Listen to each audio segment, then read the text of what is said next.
नमस्कार। आज दोपहर के नंबर 1 डिबेट में बात इंस्पिरेशनल प्राइम मिनिस्टर की, जो अब हमारे बीच नहीं है। ये एक ऐसे पूर्व प्रधानमंत्री थे जिन्होंने भारत को आर्थिक तौर पर हमेशा मजबूत किया। आज जब हमारे बीच में नहीं है तो आज देश उन्हें नमन कर रहा है। नम आंखें आज सबकी। देश के पूर्व प्रधानमंत्री और भारतीय अर्थव्यवस्था के भीष्म पितामह डॉक्टर मनमोहन सिंह अब हमारे बीच नहीं है। काफी दिनों से वे बीमार चल रहे थे।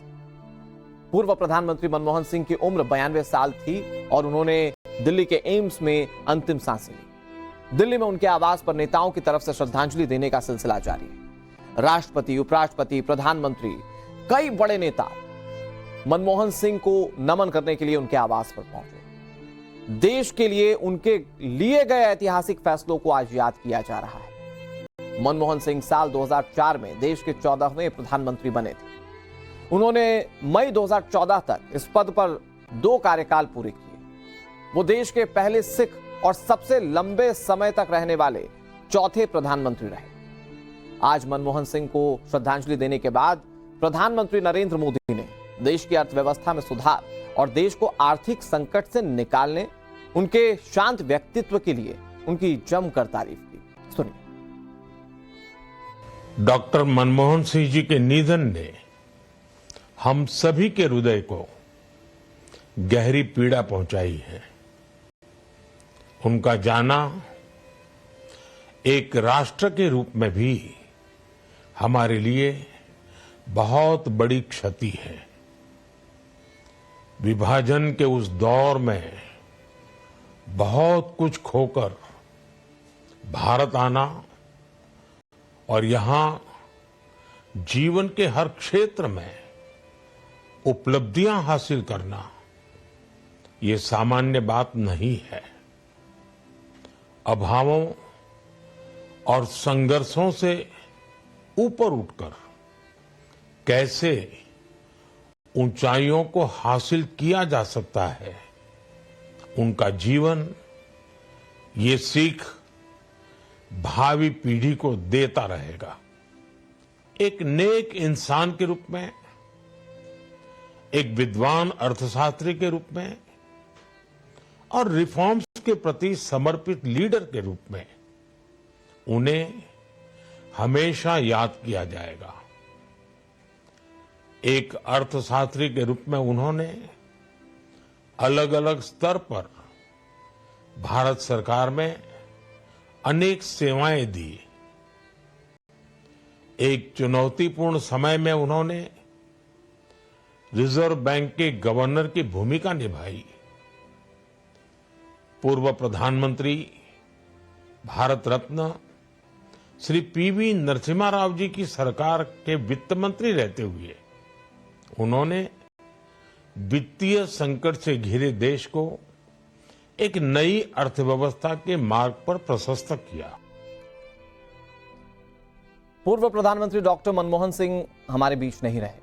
वो ऐसे प्रधानमंत्री थे जो 2014 में चुनाव लड़े कांग्रेस पार्टी की ओर से। उन्हें ही हराकर प्रधानमंत्री नरेंद्र मोदी सत्ता पर काबिज हुए। लेकिन आज जब वो दुनिया में नहीं है तो प्रधानमंत्री की शब्दावली, नरेंद्र मोदी की शब्दावली मनमोहन सिंह को लेकर क्या थी वो आपने सुनी।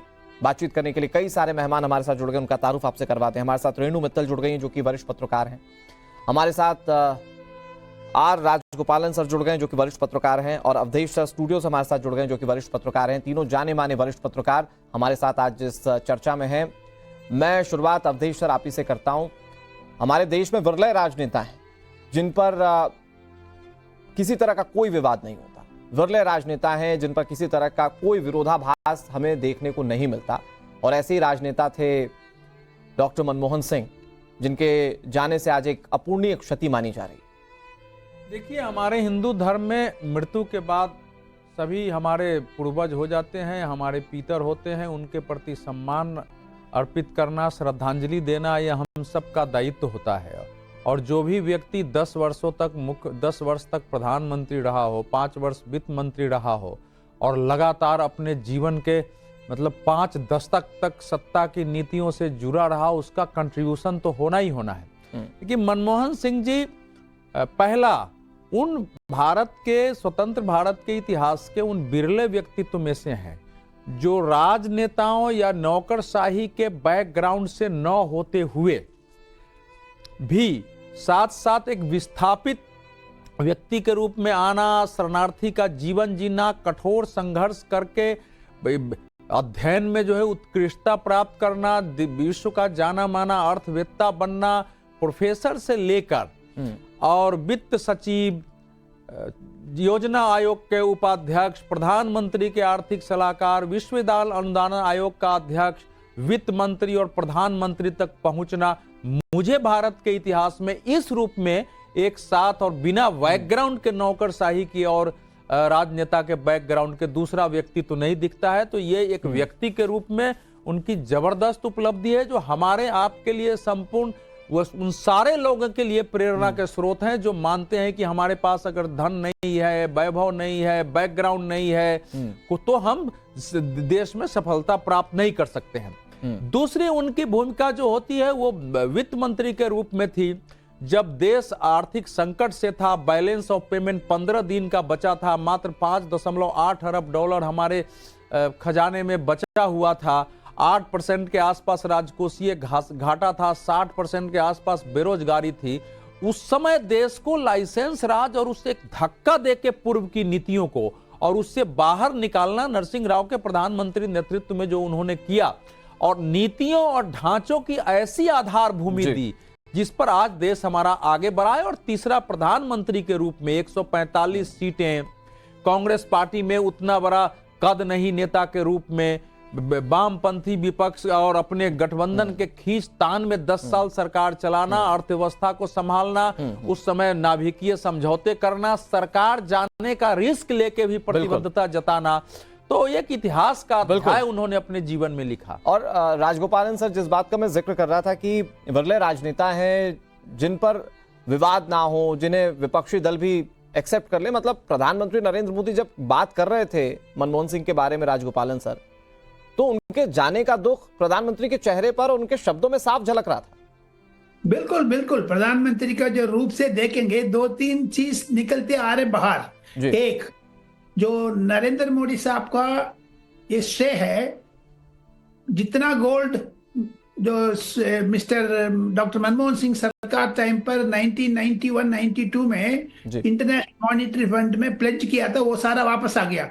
ये जो मनमोहन सिंह शुरुआत किया, नरेंद्र मोदी ने उसको खत्म कर दिया, यानी सारा गोल्ड इंडिया का वापस आ गया। ये चीज बिल्कुल महत्वपूर्ण चीज है। सेकेंड थिंग, मुझे पर्सनल चीज डॉक्टर मनमोहन सिंह से वार्तालाप करने टाइम पर, मेरा रेणु मित्तल हमारा साथ है, वो भी जानकारी है। मैं रेणु मित्तल को कम से कम 30-35 साल से जानता हूँ, सेंट्रल हॉल में मिलते थे। डॉक्टर मनमोहन सिंह एक प्रधानमंत्री है।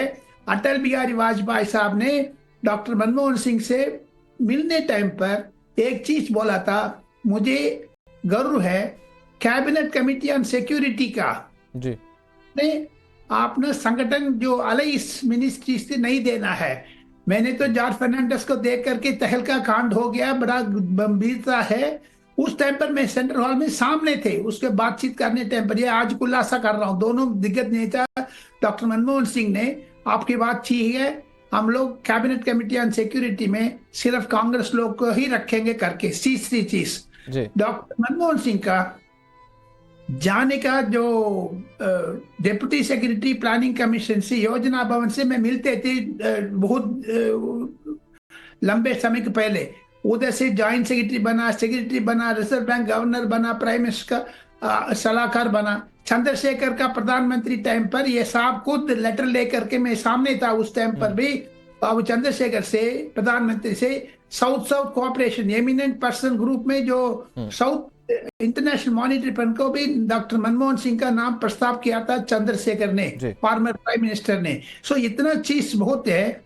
मुझे लगता है आने वाले दिन में डॉक्टर मनमोहन सिंह का सब लोग मिस करेंगे, specially in central hall. Second thing, कभी प्रधानमंत्री सेंट्रल हॉल में बैठते नहीं है।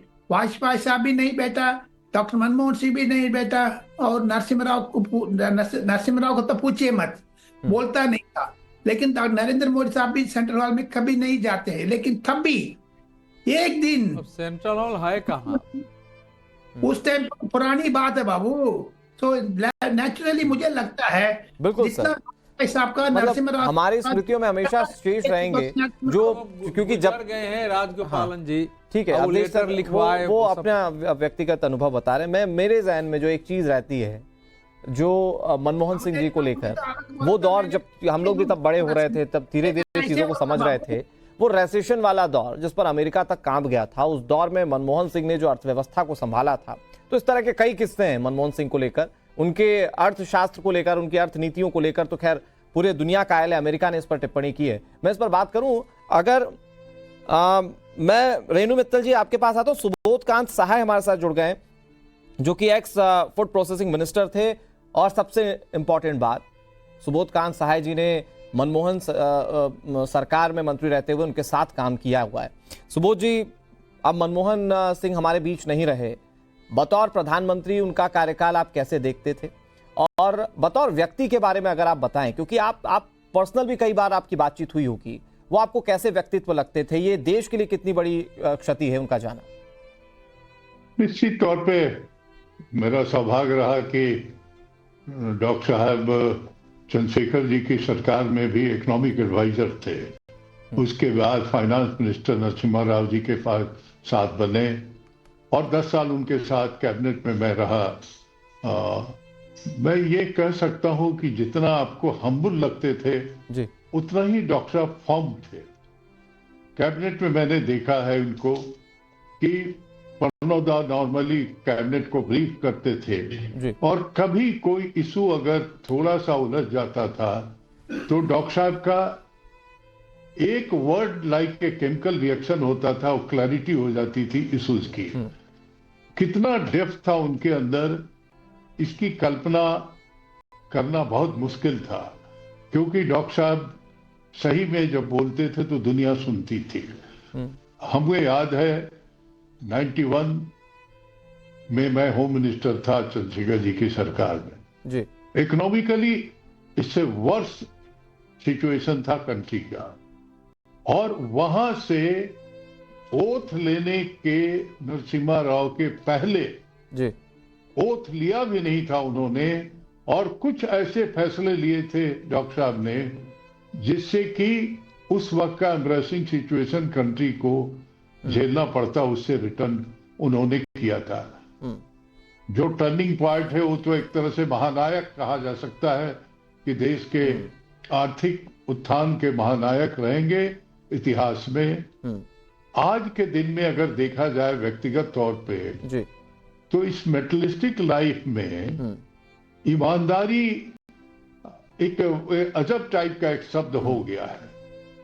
मुझे याद है कि हम लोग तो नहीं देखे थे, लेकिन लाल बहादुर शास्त्री जी के बारे में कहा जाता था जी, और आज के जनरेशन के लिए अगर कोई एक था तो डॉक्टर मनमोहन सिंह थे। अच्छा सर, हमने मनमोहन सिंह जी को बतौर प्राइम मिनिस्टर बड़ा शांत स्वभाव का देखा है। जब भी वो उनका पब्लिक अपीयरेंस रहा, उसमें एक ऐसी छवि जिसमें ऐसा लगा कि कितने काम कूल, लेकिन उनकी नीतियां बहुत एग्रेसिव होती थी और बड़ा बड़ा ट्रांसफॉर्मेशन लेकर आती थी।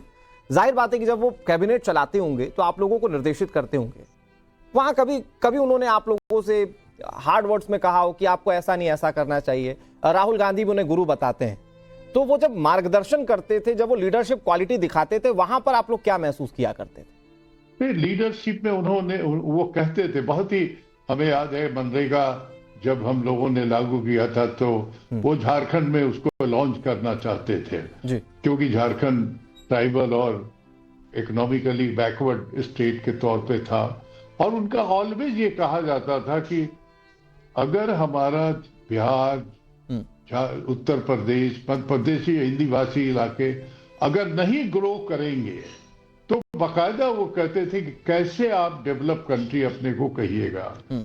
तो इतना फोकस होता था उनका इन सारे सवालों पे जी, और जो ऐतिहासिक फैसले उनके रिजिम में लिए, तो ऐसा नहीं है कि डॉक्टर साहब के विजन के से अलग कोई मसौदा बन करके कैबिनेट में आता होगा। उन्हीं के विजन का ही मसौदा तो आता था, प्रपोजल आता था, जो देश में एक एक मील का पत्थर, चाहे वो राइट ऑफ इंफॉर्मेशन हो, राइट ऑफ फूड हो, राइट ऑफ एजुकेशन हो, बिल्कुल सर। ये तमाम चीज राइट जितने भी सर ये हमारे समाज में एक बहुत बड़ा ट्रांसफॉर्मेशन लेकर आया जो बहुत विजिबल है। साहे सर, मैं चाहूंगा कि आप हमारे साथ बने रहे। सैम पित्रोदा जी भी हमारे साथ जुड़ गए हैं। सैम जी, अब कांग्रेस पार्टी के लिए एक बहुत बड़ी क्षति है। जैसा कांग्रेस पार्टी के लीडर्स के रिएक्शंस आ रहे हैं, चाहे वो सोनिया गांधी हो, चाहे वो राहुल गांधी हो, वो हम समझ सकते हैं।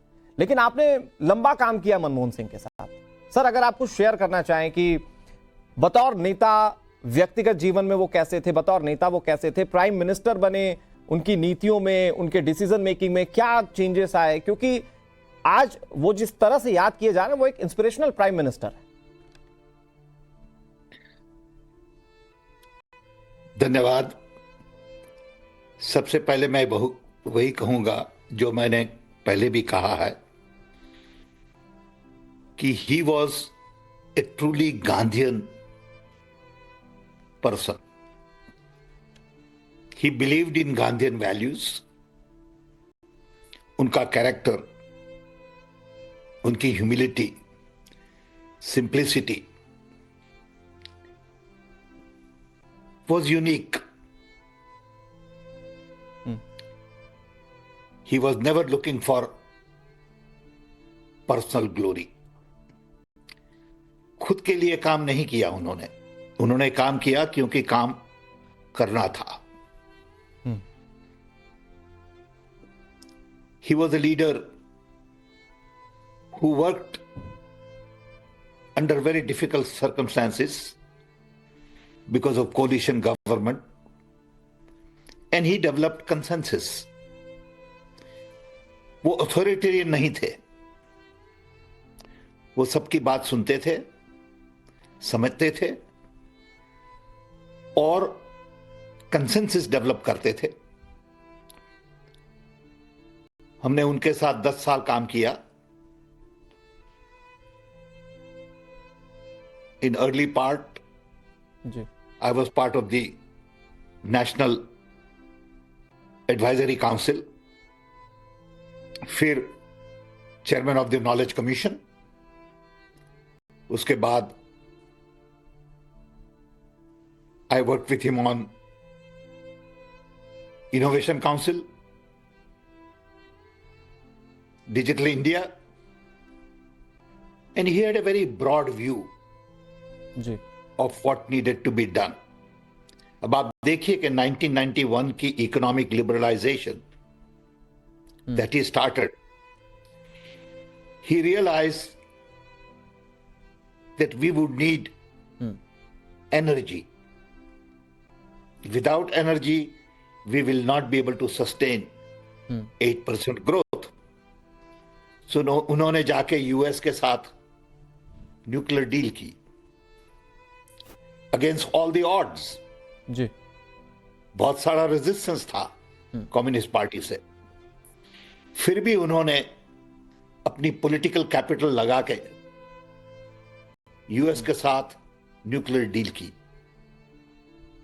Though we have not been able to implement that fully, but that deal to me was a landmark decision. Because over a period of time, smaller nuclear plants are going to be a reality. And that's what he had in mind. Sir, Rahul Gandhi ने जो tweet किया उसमें उन्होंने कहा कि उन्होंने अपना एक मार्गदर्शक खो दिया। और पॉलिटिकली, मैं चाहता नहीं हूं कि आज हम पॉलिटिकली बात करें, लेकिन पॉलिटिकली कहा जाता है कि राहुल गांधी के मेंटर एक तो आप हैं, और राहुल गांधी जो खुद एक्सेप्ट करते हैं वो मनमोहन सिंह को एक्सेप्ट करते हैं। अगर मैं आपसे पूछूं सर कि आपने बहुत करीब से देखते हुए जो पॉलिटिकली सारे डिसीजंस को देखा, उसमें सबसे ज्यादा इंस्पायरिंग मनमोहन सिंह के बारे में आपको क्या लगता है, जो बतौर पॉलिटिशियंस भी लोगों को अपने जीवन में आत्मसात करना चाहिए? Humility. His humility was unique. जी, He was a simple man, very humble man, made you feel comfortable, made you feel जी, as someone who would listen to you, who would give you comfort. And that's a good quality of a leader. Sam sir, हम जब बात कर रहे हैं, आज के leader क्या समझते हैं कि you have to be authoritarian. जी, सैम सर, मैं इतनी बात जानता हूं कि आप मनमोहन सिंह के बारे में व्यक्तिगत भी बहुत सारी चीजें जानते हैं। मैं एक क्यूरियोसिटी, क्योंकि देशवासी जितने भी मनमोहन सिंह को जानते थे एक बड़े डिप्लोमेट के तौर पर, एक बड़े ज़हीन इंसान के तौर पर जानते थे, लेकिन जब वो व्यक्तिगत मिलते थे तो आप लोगों से क्या वो हंसी मजाक के क्षण या फिर वहां पर भी वो सीरियसनेस दिखती थी? क्या कभी ऐसा हुआ कि उन्होंने बहुत हार्ड वर्ड्स में कहा कि नहीं ये डिसीजन इंप्लीमेंट होना ही चाहिए कांग्रेस पार्टी में या फिर सरकार के अंदर? कुछ इस तरह का कोई किस्सा अगर आप बताएं तो। वो कभी भी गुस्से में नहीं बोले। हमसे करीबन 20-25 मिनट मीटिंग होगी privately. We had tea together, we had many discussions together, लेकिन मैंने कभी उनको गुस्से में नहीं देखा। Never use harsh words, never criticise anybody. He listened carefully, and if required, he gave his input. And he was a leader who believed in backing you up. जी. He was not a micromanager. कि आप ये करिए, आप कल यहां जाइए, कल वहां जाइए, इसका रिपोर्ट दीजिए मुझे. Because he knew that we were all senior people. Ji. We had accomplished in our own way, in our own field. So there was no need for someone to come and tell me what to do. If that's the case, then I'm wrong person for the job. If I'm advisor to the Prime Minister, doesn't mean I'm advising Prime Minister. What it means is I have a job to do and I got to get that job done. Yeah. But common public believes that it is your job to advise Prime Minister. Ji. You are not advising Prime Minister. You are talking to Prime Minister and he says, look, this is what I want to get done. And you go get that done for him. I'll give you an example. कि एक दफा BSNL के बारे में थोड़ी चर्चा हुई जी. तो उन्होंने कहा कि सैम BSNL ठीक नहीं चल रहा है, आप जरा देखिए. That's all he said. Then we called a meeting. There were about 20 people in a meeting on BSNL. BSNL management gave their presentation and all that. And after the presentation, Prime Minister looked at me and said, Sam, what do you have to say? And I said few things.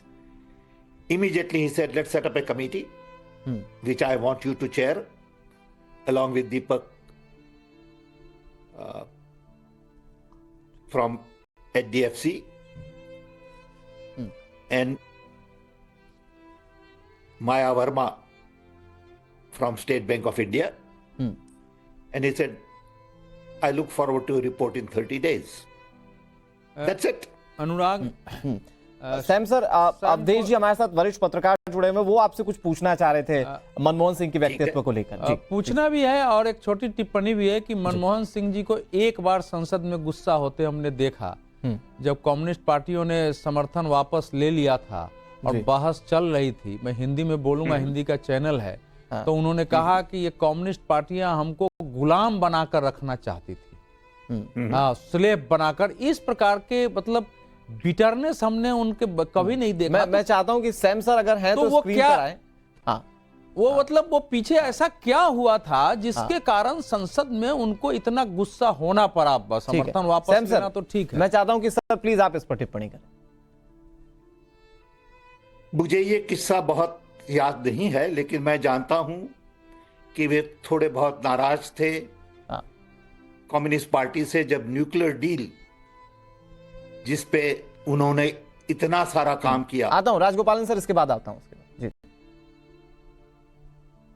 उस nuclear deal में कुछ लोगों ने साथ नहीं दिया, कुछ लोग समझे नहीं जी कि इसका पर्पस क्या है. न्यूक्लियर डील का पर्पस था कि इंडिया को एनर्जी बिना सस्टेनेबल ग्रोथ नहीं मिल सकता. So Dr. Manmohan Singh saw connection between nuclear deal, energy sufficiency, sustainability, and economic development. And Communist Party got stuck that nuclear deal is not safe. जी Manmohan Singh talked about nuclear deal 10, 15, 20 years from now. And not today, because even if you build a plant, it'll take you a decade to really translate that into energy.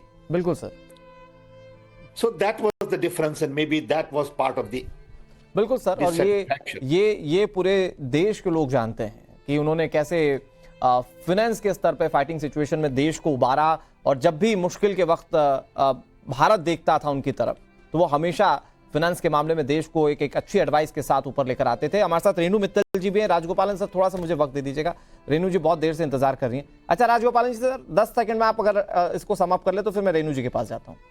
Sam साहब तो बहुत नजदीक था मनमोहन सिंह से, इंदिरा गांधी से, सोनिया गांधी से, राजीव गांधी से, राहुल गांधी, सबसे। लेकिन मुझे एक ही पूछना था, उनकी मन पर प्रेरणा कैसे थी?